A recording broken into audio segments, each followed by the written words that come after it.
The following 14th take is a video about firearms cartridges. I'm going to try to get through it without sneezing or whatever is going to happen next. It's not going to happen. I noticed on Wikipedia that if you're looking up firearms cartridges, they'll have a link that goes to, this is part of the 5mm caliber, which is a convoluted way of saying it, or 45 caliber, and then it goes to a millimeter rating. Now, when you sort them by bullet diameter, you find some bullets are reused a lot. Then when you look at the chamber dimensions, how big of the cartridge it is, you find out that a lot of cartridges get reused to make other cartridges. They're listed as the parent cartridge for some other thing. And they go all over the place. Now, part of the reason I was looking this up was to see how often the sort routine would screw up, which is another video entirely I've already done. But I wanted to see, are there certain cartridges that have reused chamber dimensions? Like, let's say the base diameter. That's a good thumbnail, rule of thumb to find it by. And are there bullet diameters that get reused a lot? The answer is yes. Okay, what percentage of the cartridges, period, full stop, that exist? I'm not even looking into whether they're popular or not. What percentage of them use the same damn bullet? This created a rabbit hole I couldn't get out of. It was a cesspit. So I decided to start from a different perspective. So here we begin our video at 1 minute and 35 seconds. What are the most commonly used cartridges in the United States? I mean, come on, let's just start with the most popular. Now, not to go into too many detail, I've already done an entire video on 9mm. It's number one this year, or this week. It bounces back and forth between it and .22 long rifle and 5.56 and 2.23. In fact, the .22 caliber genre is just one genre. If the .22 long rifle is more popular that month, so will be the 2.23 and 5.56. It just is, because it's almost a universal cartridge. It's in the 20 caliber range. 9mm works out to 3.57 or thereabouts, like 3.57 Magnum. It's not really, but it's close enough. And it is ubiquitous. And the bullet is used, that diameter anyway, for a lot of guns. Now, the reason I'm bringing this up is, well, I'll bring it up in a minute, but what's the next one down? 12 gauge. The pipe gun diameter. Now we move down, let's go for it. 308 and 7.62. Now, these are listed almost at the same time as if they're the same thing. And you can kind of get away with, yes, someone's going to contradict me, making a gun that'll fire both. Not really, but kind of. And would that be bad? Everyone's screaming below. But those are thrown in there. And then finally, 45 ACP or any 45 caliber cartridge. So I looked up, okay, let's look up 45 ACP, for instance, and sort them by bullet size. Size matters. And then see how many cartridges are right around the same thing at, let's say, plus or minus 1/1000th of an inch. Let's just do it. And let's do the same thing with 308 and 7.62. By the way, 7.62 doesn't refer to what you think it does. And we'll do that with 12 gauge. Well, that's just 12 gauge, so that was easy. What about 22 long rifle? And what about 5.56 and 2.23? And again, 5.56 doesn't refer to what you think it does sometimes. They're the same picture. You can use the same barrel. In fact, there's a universal barrel that works between them. And will also allow 22 Magnum, which isn't even on the list. And with 9mm, there's a frack ton of cartridges that use the same size bullet, and in fact the same case, they're just different lengths. Almost like you used the same drill bit and just went in a little deeper or a little less and made a cartridge fit it. Or the cartridge, you just take the secondaries, ones that are broken on the end, and recut them and just call it another cartridge. And a lot of these are parent cartridges where they neck them down or unneck them down to make for different bullets. 300 Blackout comes to mind. So, what do we end up with numbers? In 22 caliber, about 55% of the cartridges that are most popular represent all of the 22 caliber range. It's like over 50% of the cartridges all just use the same damn barrel.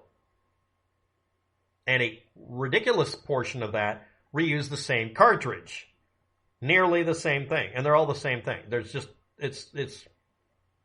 So basically you'd need 2 drill bits, maybe 3, and just use the same barrel blank and make it 18-inch long just so that it's, perfectly cromulent in every jurisdiction. And if you want to make pistols, you just chop it up in smaller pieces.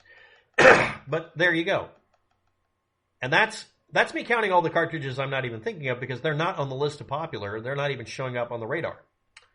What about 7.62 and 308 or any of the 7mm and 30 caliber variety? 87% of them are basically the same thing with minor variations. They may have major variations by having a much bigger cartridge or much smaller, but they're all using rounded off numbers here. 1 or 2 drill bits and 1 barrel blank. And if you just do the 2 most popular, yeah, I said you could chamber it. I didn't say how. Put the 308 chamber at this end and 7.62 at this end and make it have a universal mount to flip it. Same thing with the 22 caliber. Use the 22 Magnum because it'll take any old 22. It doesn't matter. And the other end is a 223-556 hybrid chamber called Wild. So you bought 2 barrels and you just covered like an entire group of genres. And you can use some other barrel blanks to do some of the weirder cartridges, but that covers what you're going to find. And a 9mm, which is also 357, that's 88% of the cartridges in the 9mm variety. Period, full stop. It's just almost all of them are the same damn thing with different chamber lengths. And again, you can just put it into a chamber that doesn't fit quite into by using a limiter. It's called a clip, moon clip, and go ahead and fire through it. Or get creative with your chamber, making it a variable chamber. I'll bring that up at the end of the video if I have time. With 45 caliber, we're dealing with 45 Colt. We're dealing with 45 ACP, being cross-compatible. This is an 11mm variety. That's 30% of them. But it's almost 100% of the cartridges that are actually sold. And that's 45 caliber. I didn't bring up 40 caliber because there's no point. It's not even on the list. I mean, it is, but it's not really. And I want to point out, with a 7mm or 308, that's a subgenre within the 7mm. I'm not covering all of the others where there isn't any consistent bullet diameters, or there are maybe 2, but they're only doing 5 cartridges. And you'd have to go look them up. Most of these are not even heard of. The rest of them all have very different bullet diameters, very different chamberings. They're not reusing the same cartridges. They're not reusing the base, the numbers of it. So we're not dealing with something where you can start off with a barrel and make it universal for a bunch of things. So I just skipped those. What about the 50 caliber? I mean, it's not even listed here, but you might think that would be something that might be useful. 70% of all 50 caliber cartridges use the same bullet and or chamber diameter. And if you just use the most common chamber diameter and the most common bullet and make that your basis, and then don't change it, that will cover virtually everything. Just like with the 45 caliber, you make it a 45 Colt so it can take a 410 cartridge and a 45 ACP cartridge put in with a clip, and you can get away with firing it. There's even a gun called the Medusa that did all the 9mm and 35 caliber shit that they could put out, or whatever it was that year, and made it where it would work with about 24 cartridges, maybe more. And it would fire them poorly in some cases, but it was for, you found ammo and you only want to carry one gun, this will do most of them. And it was based on the simple axiom. When you go to the shooting range, are you really shooting at something more than 50 feet away? Because most of y'all just shoot targets. Yeah, the hard truth sucks. Most of you don't need a 1,000-yard range rifle. 1 minute of angle is 1-inch group of shots you fired, preferably from a vise, at 100 yards of 300 feet. I understand that. But most of you hunters out there want to be within, and actually say you want to be less than 50 yards away from what you're shooting. You want to be less than 150 feet away. You want to be less than 100 feet away so that you can absolutely take your target because you're trying to hunt ethically. So suddenly, getting an ultra-precise barrel might not really be relevant if the group is about the same. Or that you buy a barrel blank so it is really accurate and you just have to drill it correctly. Or you buy a gun and put some adapters on it, or just have a barrel you can flip out.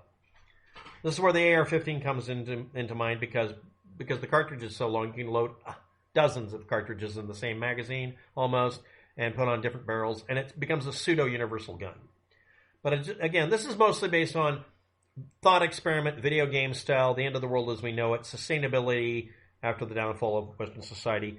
But using that standard in real life, we find that most of the guns and cartridges are all made from the same baseline standards. And I looked it up. They're not actually based on drill bit standards, which you would think that would be why they do it. Oh, it's the next size up in drill bit. We'll just use that for our chambering.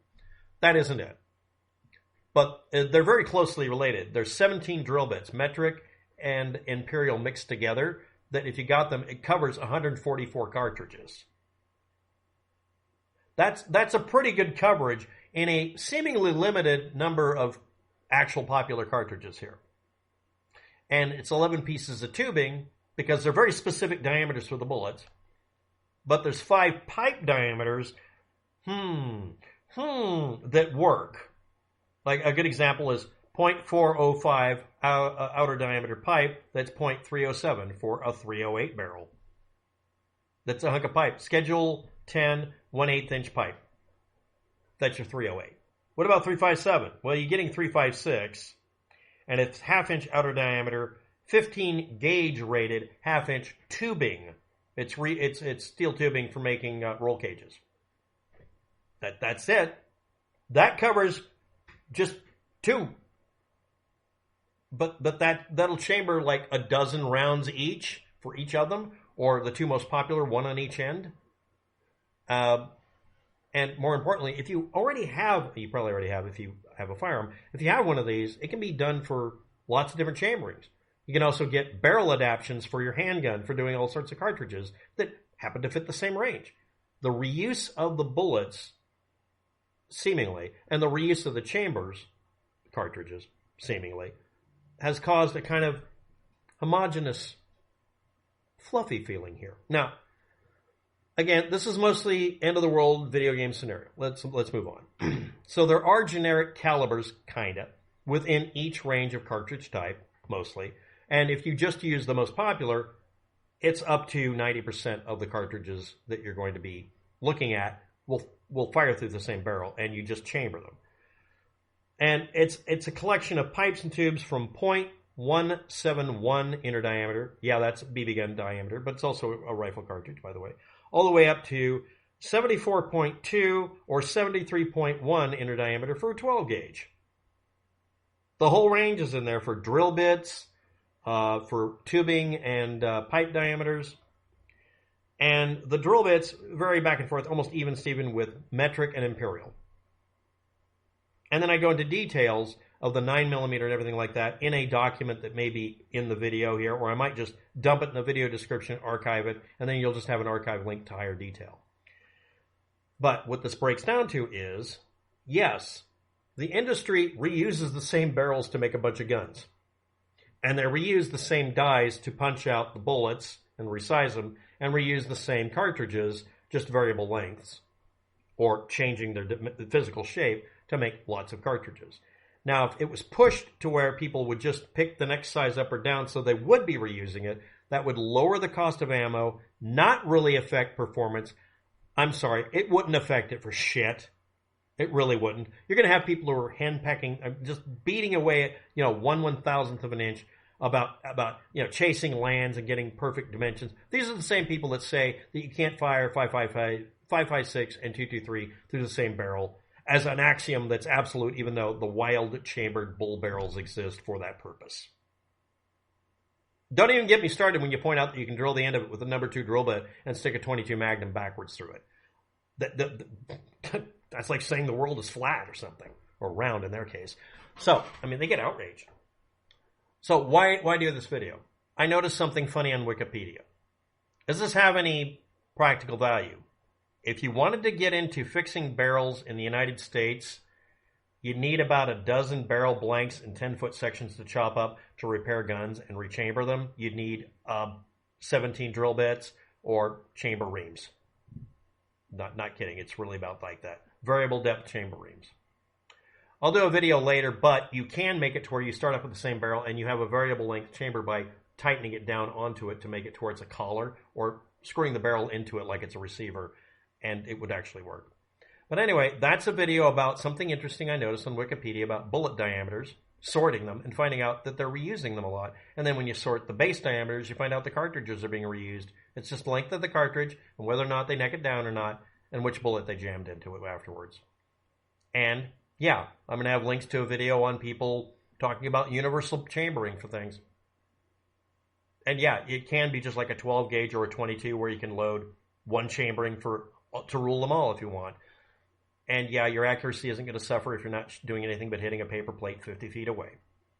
Doesn't matter if you like it, it's just true. Thanks for watching. Have a good day. Good luck.